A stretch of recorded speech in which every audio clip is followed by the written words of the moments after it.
Great. So this is not an assignment today or anything, but I still would like for you to keep up on the read alouds because there could be an assignment later on.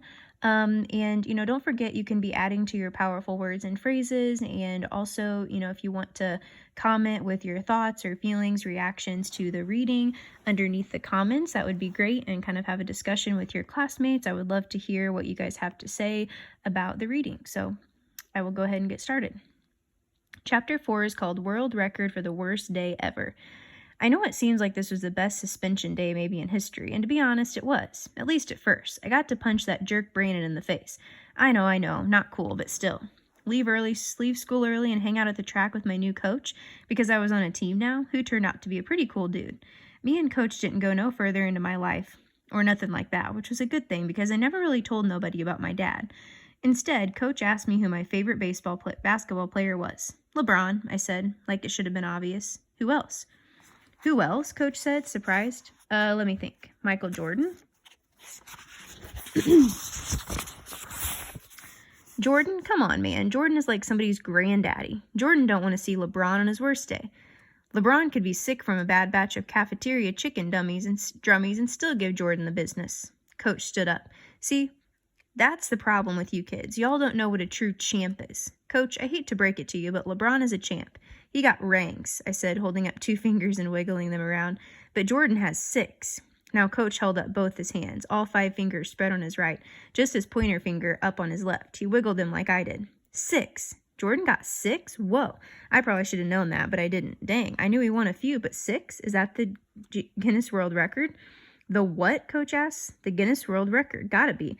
I put it in my head to check the book when I got a chance. I don't know, probably. He was the greatest of all time. Coach shot an invisible jump shot, his tongue hanging out of his mouth.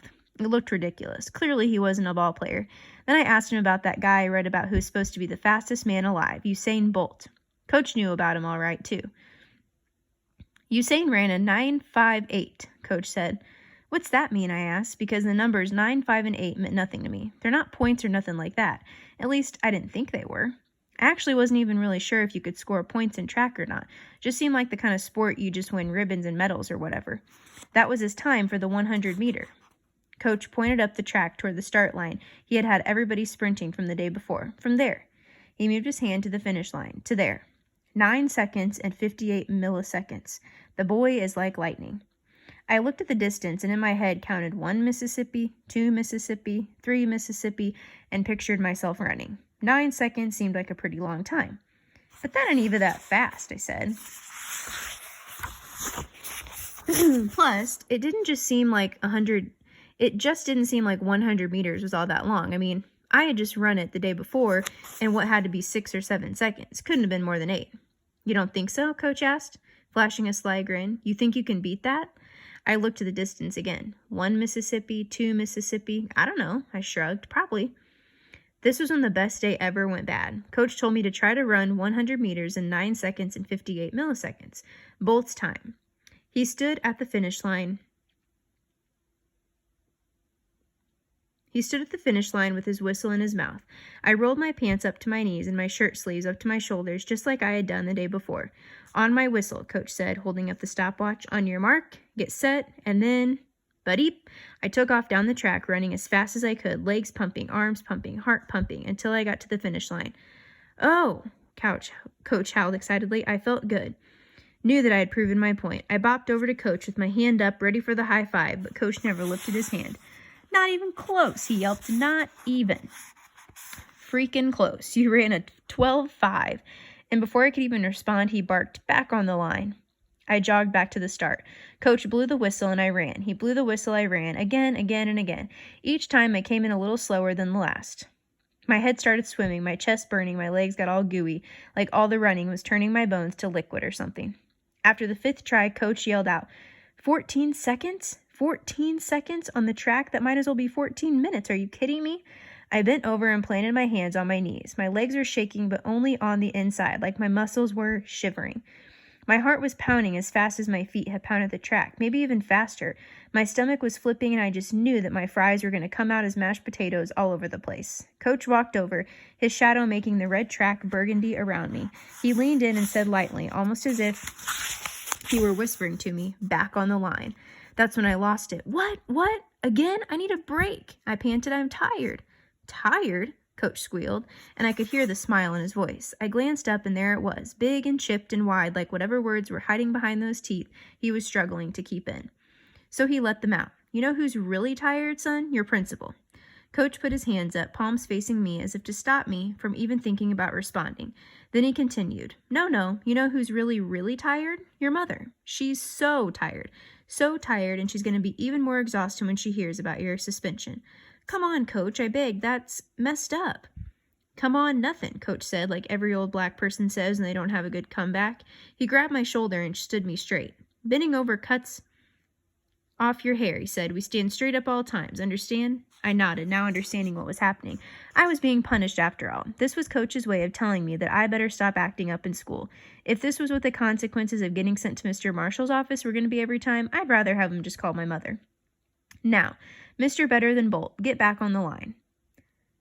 Coach made me do the sprint 2 or 3 more times before finally letting up. The only reason I think he let me stop was because my sprint had broken down into that weird, sloppy trot the tall, skinny kid Sonny had done at the practice the previous day. My shirt was gone. I had peeled it off and thrown it on the field just in case the wet cotton was weighing me down or something. My legs had pretty much clocked out, but instead of letting me just sit down and rest, Coach told me to walk it off. Walk it off? I asked, annoyed and confused and almost ready to cry. Yeah, just walk it off. Just walk around the track. It'll cool your body down slowly. But I didn't want my body to cool down slowly. I wanted it to cool down immediately. So yeah, at this point, I pretty much made up my mind that running was the dumbest sport ever. I mean, you gotta move to warm up and move to cool down. Don't make no sense. Cool down should be, I don't know, some juice and an ice pop or something like that, not no walk. Once I finished the first lap, Coach told me to take one more, and about halfway around the second lap of me mumbling under my breath about how stupid all this was, I could see the other runners, my new teammates, showing up, dropping their sports bags and water bottles, and all that on the track, some of their parents trailing behind. This is going to be it, Coach was preaching to everyone as I finally made it back to the other side of the track for the second time. 10 girls, 10 boys, just so we're clear. This doesn't mean you still can't be cut, it just means you're not cut yet. Now, I'd like to keep it this way, but that's totally up to you. Got it? Got that? Everybody nodded, including a woman with braids who looked too old to be on the team, even though she was dressed in running clothes. I had first noticed her from the other side of the track and figured she was somebody's mother until she didn't sit down with the rest of the Corny's kids cheering squad. Coach went on about how this was the 3rd day of practice for the spring season and how he wanted to make sure we all knew each other, or at least make sure all the vets knew the newbies. I was still standing back, sort of outside the circle, as Coach started rattling off everyone's name. On the girls' side, for the vets, we have Misha Cherry, Britt Bratt Williams, Melissa Jordan, Dee Dee Gross, Crystal Speed. Any girl with the last name Speed had to be fast. Kind of like any dude with the last name Bolt. Coach continued. Deja Bullock, Lynn Tate, Condra Fulmer, Nikki McNair. He paused and motioned toward the last girl. And our newbie for the girls, Patina. But she told me a few minutes ago she goes by Patty Jones. Everybody clapped. Patty, I got high hopes for you, young lady. Let's make it happen. Then he started calling out the boys' names. First, the vets. Eric Day, Sharon Outlaw, Aaron Holmes, Mikey Farrer, Freddie Hayes, Josh, JJ Jerome, and Chris Myers. You boys better look out for our newbie, Lou Richardson, Sonny Lancaster, and this was when Coach turned to me, and as of yesterday, this kid, Castle Cran Ghost. I cut him off before he could even get the shaw out. Just call me Ghost. Coach gave me a look. Actually, everyone gave me a look, probably because I didn't have no shirt on and my pants were rolled to my knees, and my belt was pulled so tight it made the denim bunch around my waist like genie pants, but whatever. I was going to tell them that, son, Coach said. Then he turned back to the rest of the team. Lastly, this is your assistant coach, Coach Witt. Coach Witt was the woman with the braids. She also had chubby cheeks, and like I said, she looked too old to be on the team, but she definitely didn't look old enough to be nobody's coach. Then she pulled a whistle from underneath her sweatshirt, so that pretty much meant she was. Give it up for your squad, Coach told us, slapping his hands together. This is going to be a great season. Everybody cheered and clapped for maybe 10 seconds before Coach shut it down and told us it was time to get to work. He divided everyone up into whatever their specialty was. Because most of the other kids had been running track for like forever, Coach knew who was a sprinter, who ran long stuff, and who ran all the junk in the middle. As far as the newbies were concerned, Sonny was a long runner, and Patty ran the in-between. Me and Lou were the sprinters. I never even knew I was a sprinter. So guess what we were doing for practice? Sprinting. And guess who had just finished sprinting and didn't get to take a break? Me. Today's Wednesday, and Mikey, why don't you inform our newbies about what sprinters do on Wednesdays, Coach said. Mikey was a vet sprinter, a light-skinned kid with braces and a rock face. The kind of kid who you didn't really say much to because you just assumed he wouldn't say nothing back, except to Coach, of course. So we're going to go ahead and stop there today.